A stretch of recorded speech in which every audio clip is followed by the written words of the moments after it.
was so exciting to be asked to be composer in residence with the Academy of St Martin's, because my connection with the orchestra goes back a long way, right back to childhood, because my mother played the violin with the Academy in the 60s and 70s. So I would go along to rehearsals sometimes, and it was when I joined the orchestra, it was just kind of a dream come true, really, just to have this wonderful experience to play with them and to get to know Neville as well.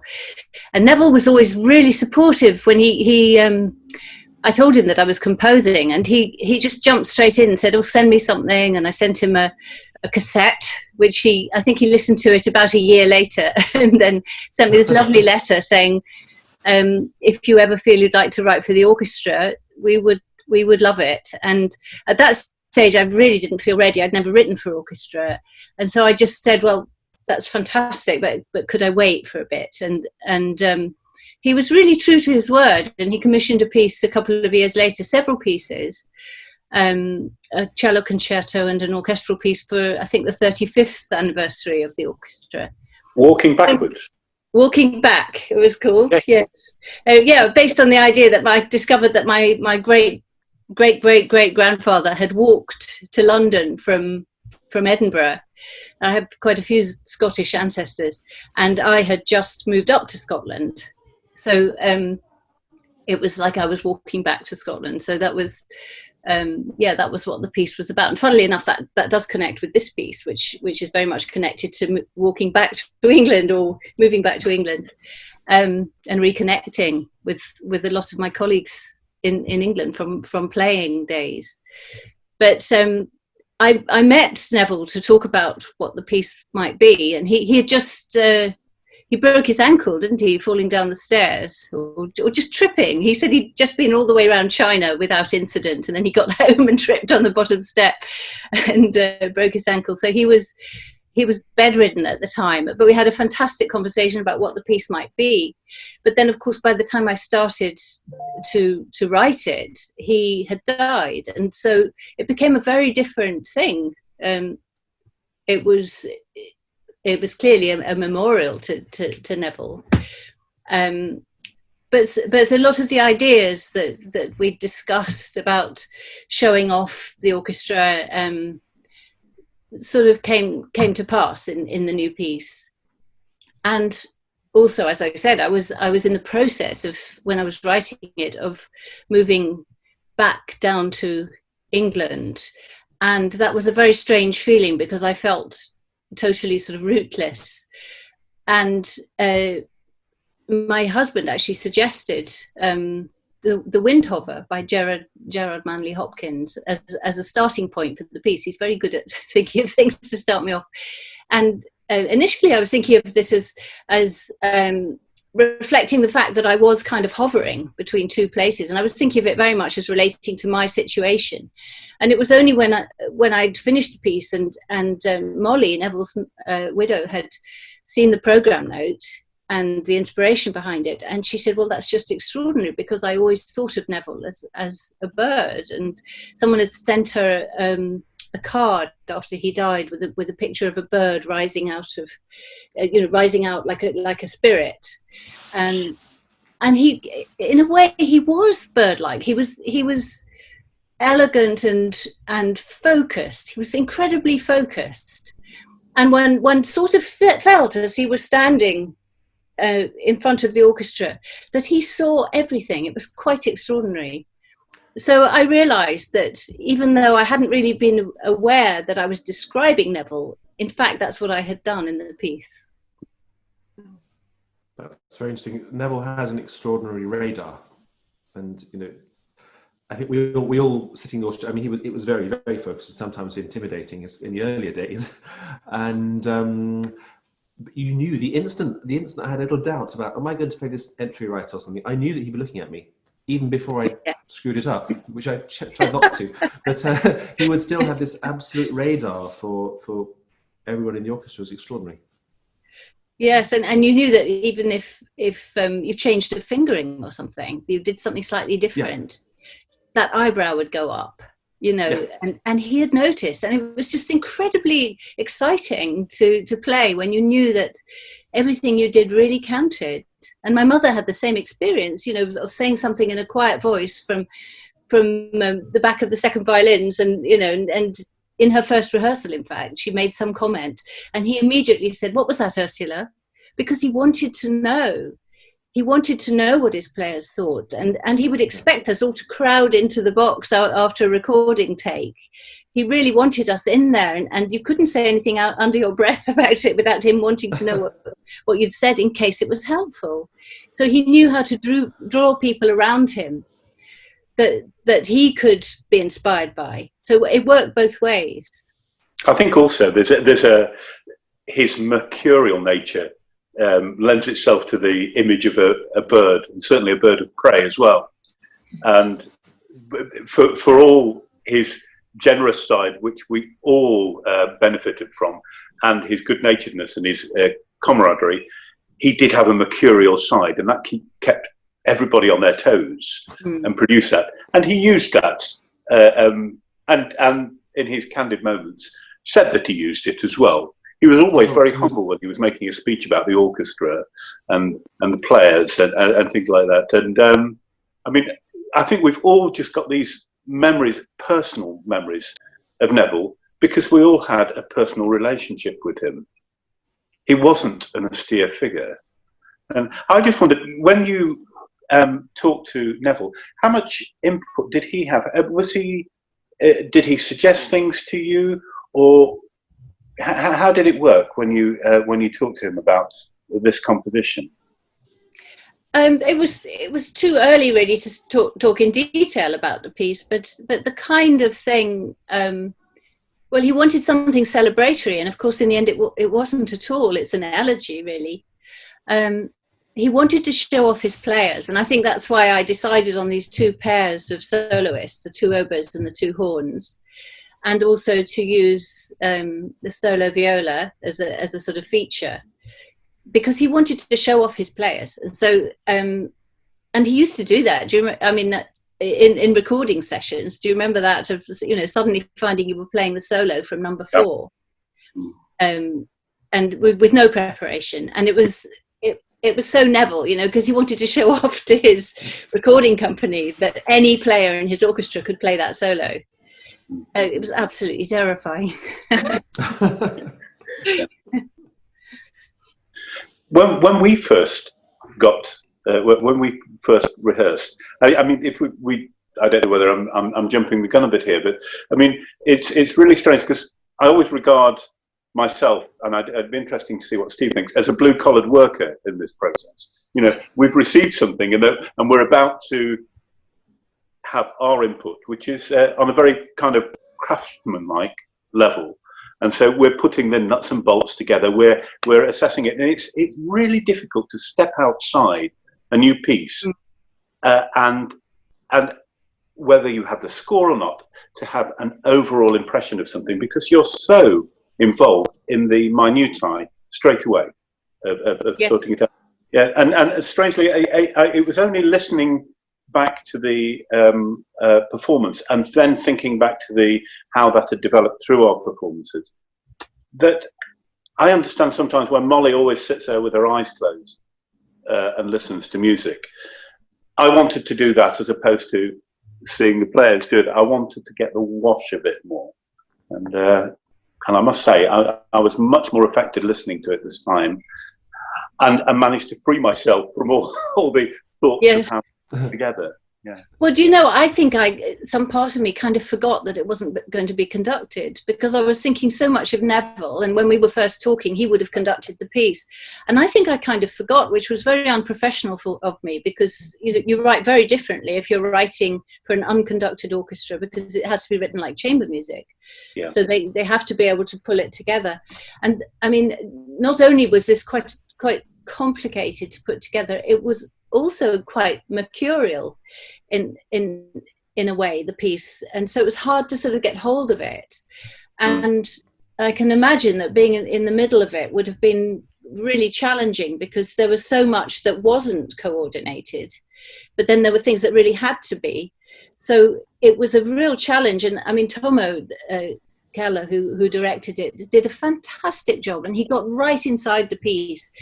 And it's one of the few times when I've done quite extensive revisions after the first performances of something.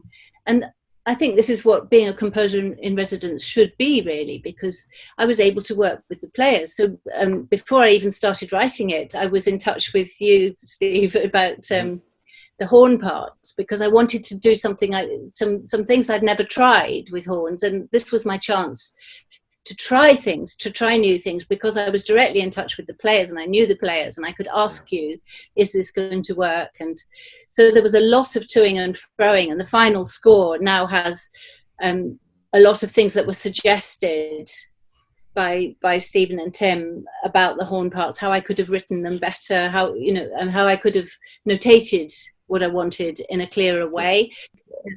But I do think that the whole process of handing over a piece of music to performers is just like this incredible alchemy where the creative process does continue and the players get involved, and if you actually are involved with the orchestra anyway, having played with an orchestra, knowing so many of the players really well, knowing how they're going to sound, but also actually being in residence with the orchestra so that you can actually use it as a learning experience as a composer, and you get all this feedback. And after the American tour, when the piece was first done, I made really extensive revisions, and I think the piece is much stronger because of it. Yeah. I think I really appreciated the fact that I've known you for years, Sally, and that when we talked, there was no question of my trying not to offend you or not being sure how you'd react. It could make suggestions. It was very open and free, and explaining some of the aspects of horn playing, which is definitely dark arts. There's no doubt about it. Yeah. We don't understand it, let alone so trying to explain how things work. But it was very, very enjoyable process. I loved it as well. I mean, it works both ways, doesn't it? And so I wasn't afraid to ask you to try things, and to show up my limitations in knowledge of the horn. And because how else do you learn as a composer? I don't play a wind instrument, so it's gold dust to be able to work with the players. There are various techniques that Sally's asked the horns to use, which old traditional techniques such as muting and a technique called hand stopping, where our hand is inside the bell and you close over. But she's asked for quite specific uses of those and to do things within those techniques that are like less usual. So that there's note bending techniques that some of us teach as actual ways to improve your technique. But they're sounds that you very, very rarely hear. And so you'll hear almost like sort of whale noises sometimes, where the horns start bending notes and doing strange sounding things. They're very, very touching, very they're moving, these noises, but they're not things you expect to hear from a horn.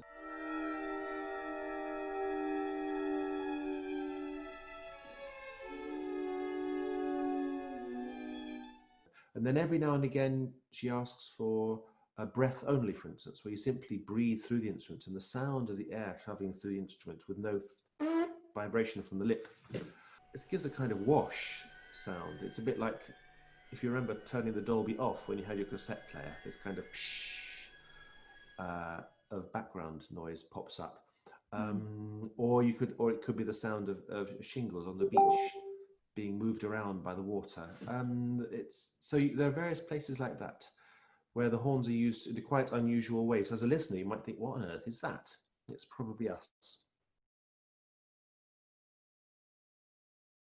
It starts with an oboe solo, which is almost just like a little fragment, so that it then stops and there's silence for several beats. And what I wanted to create was that idea of when you see a falcon in the sky, and then you're not actually sure or not, and then it comes back and then it disappears again. And so that was what I was trying to create, this sort of very elusive quality of these birds of prey, which are so special to see, but you're never quite sure that what you saw was a bird. or was it a plane, or was it Superman? Sorry, I'm getting a bit lost now. So yes, so the oboe at the beginning is very much that elusive bird, and in the centre of the piece is a lullaby, which is for a solo viola. And when I use a solo viola, it's very often because this is something that's very personal to me, and it does sound quite Celtic. It is about leaving Scotland. A lot of the music I wrote around that time was it was infused with a sort of memory of Scotland and a little uncertainty about what I was leaving behind, but also the fact that I brought my children up there, and I now have 3 Scottish children. So where is my home? And all that was going through my head when I was writing the piece. And this viola lullaby is really the focus of the piece, and is then developed. At the end of the Hopkins poem is these wonderful fiery images of the blue bleak embers and the gash gold vermilion, these fantastic images which are just a gift for a composer, and these are expressed by the horn and these very flamboyant fanfares. So a lot of the colours in the piece came from the poem, but also from the way I was feeling when I wrote the piece.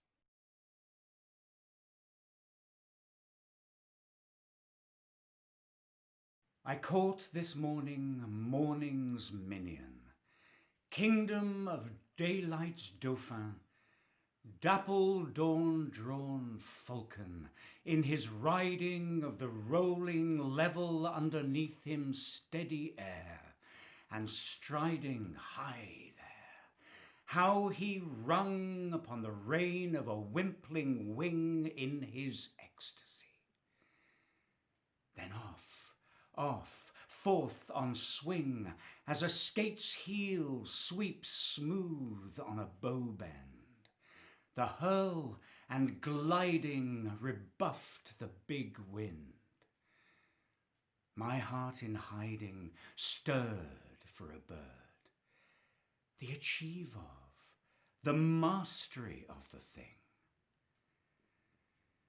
Brute beauty and valour and act, oh, air, pride, plume, here buckle. And the fire that breaks from thee then, a billion times told lovelier, more dangerous, oh my chevalier. No wonder of it. Sheer plod makes ploughed down Scillian shine, and blue bleak embers, ah, my dear, fall, gall themselves, and gash gold vermilion.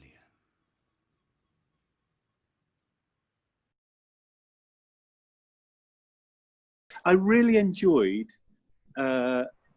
I always enjoyed kind of finding the line and playing it.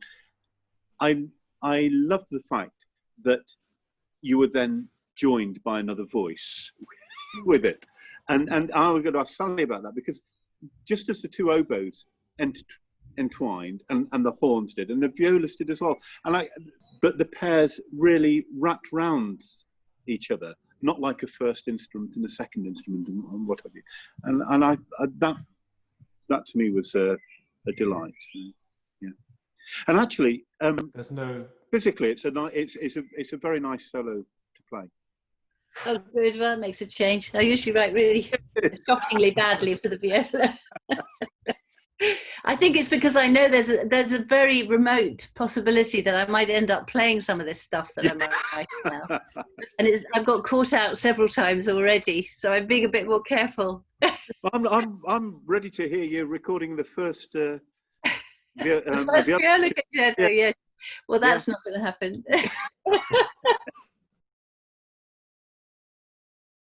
It's always the most nerve-wracking moment, I think, the first rehearsal, much more than the premiere. The first rehearsal is when you discover that you've miscalculated, or you wonder if something's actually working. You're not sure. It's a good thing to take another composer with you, who can just be calm and not be nervous and have a score as well, and sort of say, oh, did you notice that, or whatever, because you're just in a panic, and players are asking questions and you're terrified you won't know the answer. I remember as a player in contemporary music, if the composer didn't immediately know the answer to a question, I would just think, well, that can't be a proper composer then. And now I know absolutely, your head is just all over the place with the nerves, with trying to follow all the different lines, with trying to make little decisions, with trying to decide, is it worth saying that now, or will that get better after rehearsal?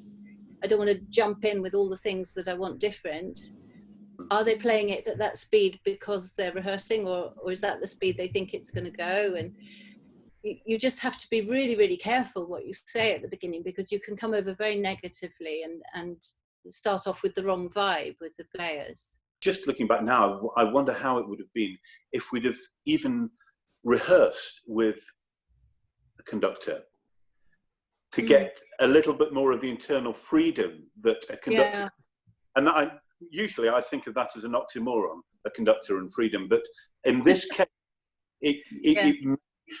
the parameters of bar lines could have possibly worked, and then liberated ourselves from the conductor when we'd got bigger pictures going. Yes, I absolutely agree, because I think sometimes when a piece is less familiar and you're anxious about where you actually are in the bar, you play differently as well, and so you're always sort of thinking, I must give the beat to my colleague or whatever. I would say that the initial process is not very satisfying when you're doing the sheer nitty gritty, because you're constantly stopping and saying, oh, where was that beat? Where do you come in? And it's as if we should all be playing off full versions of the score rather than just our parts, because so much time is spent just writing in little cues, deciding who's going to give the lead at various points. And so the initial process is quite it's quite hard work, and then you start after a while to get familiar with the sounds, and then you start to fall for a piece as you become more familiar with the sounds and where it's all going. But various corners take a while to suddenly become natural. I've done a few performances over the last few years of memorized standard classical symphonies and things, but there's something about the point when you've got over the hump of not knowing where the hell you are or can't remember what the next entry is, to the point where you feel pretty confident you can actually play this whole piece. And then you start listening in a completely different way. You instead of counting 10 bars rest, you play after the oboe. Instead of playing this line as if it's the tune, and realizing, in fact, it's the cellos that have the tune there. All that kind of thing becomes much more important. And the end result is a performance like we had at the QEH. It was really a standout moment for me. It was fantastic. Everything just fell into place, and it was so beautifully expressed. And I did feel that the players felt free with it. I felt that the orchestra had really internalized the piece, and it was just the most extraordinary sort of transformation, in a way, that the piece had become something that just was there, and you weren't aware of all the workings.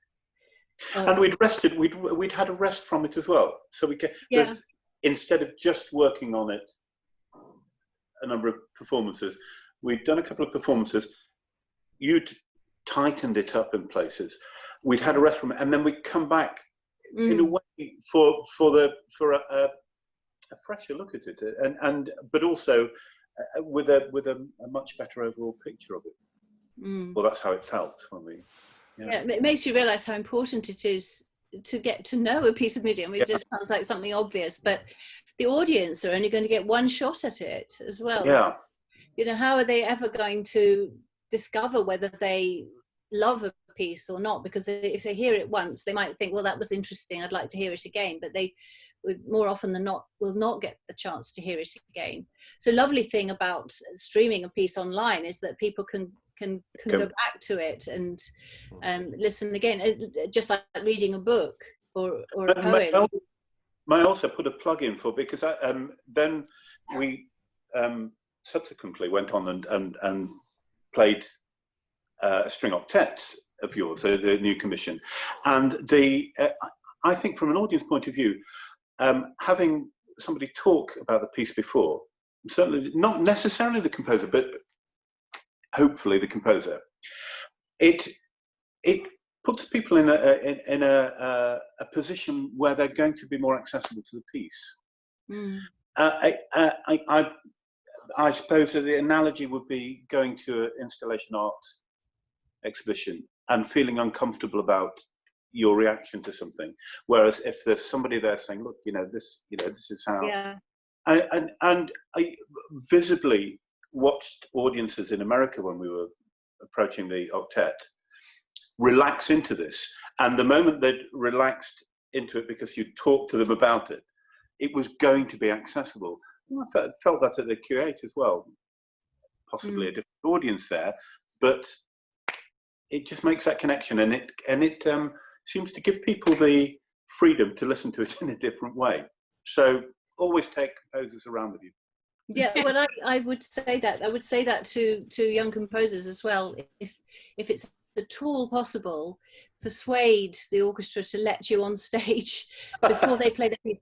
I mean, pre-concert talk is something else. You get the people who you're preaching to, the converted in a pre-concert talk. People come along who are already interested. But a lot of people in an audience of a mixed program will be there for the Beethoven or whatever, and they'll put up with the new piece. But if you're able to get out there and draw them in a little bit, I think it makes a massive difference. And actually, in the case of a chamber piece, to show some examples, so they've got things to listen to, so at least some of it is familiar, because repetition is so important in internalizing a piece of music, and the audience don't really get the chance to do that in one performance. Unless it's Philip Glass or... Yes, exactly. Well, I mean, hence the minimalists. Because, but you get hooked. You get hooked on something if you hear it more than once. You hear something for the first time, and then you do go away and listen to it again, and it sounds like a completely different piece. And it is so much. I mean, having said, how much the performers bring to the creation of a piece of music, the audience also do in themselves, because they're actually contributing to the experience of the piece by what's going on inside them. So there are all these variables in how a piece comes over. So are you envisaging that composers will change perspective after the coronavirus, just as they did after the Spanish influenza in the 20s, where much smaller ensemble, where works were written for smaller ensembles, for touring operettas? Do you think that's going to happen? I do. I think it's already happening, because I've certainly been asked to write 3 or 4 pieces for solo instruments. And one piece that I was in the middle of writing and which has been postponed was actually a theatre piece, which was going to involve the players interacting with each other and pushing each other off piano stools and things. And I'm now thinking, well, maybe that's not a very good idea at the moment. So yes, our surroundings influence us a lot, but I think one thing that we've all, and I'm sure you have as well, we've all been struggling with, is this sort of not knowing what's going to happen. What is going to happen? We're musicians, and that's about communicating, and I've found it very difficult really to keep going. And so some deadlines have been removed or postponed, and I've realized how much I do rely on that sort of adrenaline of needing to get things done. And if that's suddenly taken away, what's left? But I think in over these few weeks, I've sunk into a deeper place within myself. So the music is once again coming from a need to compose, which I thought maybe wasn't there anymore, because when it becomes your job, I'm sure it's the same for players. When it's your job, it's hard to hang on to that passion that led you to become a musician in the first place. And I think I'm kind of rediscovering that. I wonder whether Steve would agree with this, because from a player's point of view, and I need to find this out from Steve, I know, again, with the horn, if you let your lip go, your chops go and everything, but At the start of lockdown, I didn't play for 2 or 3 weeks, and but I had a lot of music going on in my head, but I didn't have the desire to play. But what brought me back to playing and starting to do a bit of practice was also a physical need to do it, because I enjoy playing, and so the two. And I wonder whether you can't get a physical need to compose, can you? Yes, I think you do need to keep flexing that muscle, Yeah. Definitely. And Yeah. what I got completely blocked for several weeks, and really low as well. Yeah. And the way I got myself going again was by arranging things. So either things I'd done already, but I arranged a song for viola and piano, and and also playing. And I'm very glad that I'm playing the viola again. I stopped for a very, very long time, and unlike you, I felt drawn to play, but not to compose. Maybe it's because playing isn't really what I do anymore, and also because we had this opportunity to play every week outside our front door, so there was a little mini goal, and I think we do need those things to work for, don't we? Yes, we do. Yeah. It's not in a vacuum, our music making, Yeah. and it's to do with communicating. So actually to remember what it's like to play to people who are really excited to find that they've got musicians who can play to them in their own street. That was really lovely, and that kind of reconnected me to the joy of communication with music. I think it's got a kind of it's got an elusive quality, which I think the poem also has. But at the same time, I have, as Neville suggested, I have used it as a platform for the players whose playing I know in the orchestra, and for their personalities. So I think the solo playing in the performance from the Queen Elizabeth Hall was just out of this world, and I think that's something I'd like to sort of, well, it won't need pointing out because you'll hear it. It is just stunning.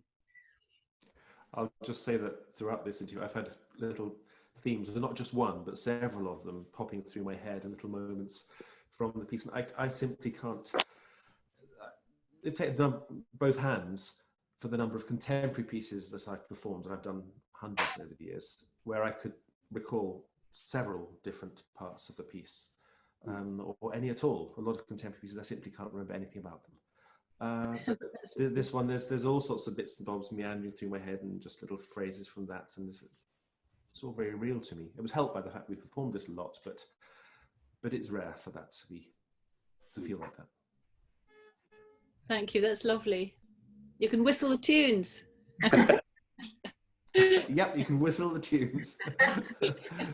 But they're not pastiche, and they're not old. It doesn't feel like you're referring to the past, although it's rooted in the past. But it's there's contemporary music which is very accessible, which is nevertheless of the moment,